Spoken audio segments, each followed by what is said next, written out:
Welcome back.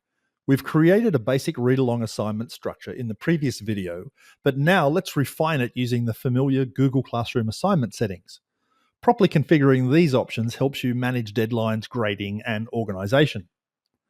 Here's the same assignment draft we made in the last video. Over here on the right-hand side, you'll see the standard classroom settings panel. Let's go through some of the key ones for a read-along activity. First up, attaching points for marking. You can assign a point value if you're grading this for completion or effort, or you can select ungraded if it's purely for practice.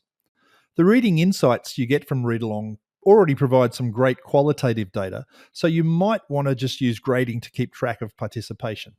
But you choose whatever works best for your classroom context. Next, due date.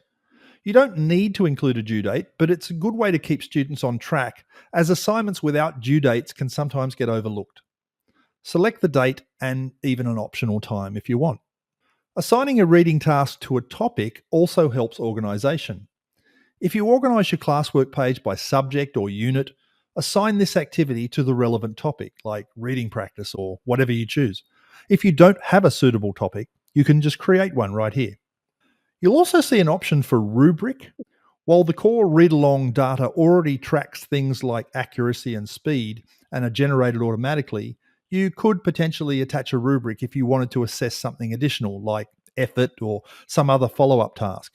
However, for the reading practice itself, you'll primarily rely on the Insights dashboard, which we'll cover later. So, by setting points, a due date, and a topic, you integrate the read-along activity seamlessly into your existing classroom workflow and organizational structure. Now you know how to customize your read-along assignments.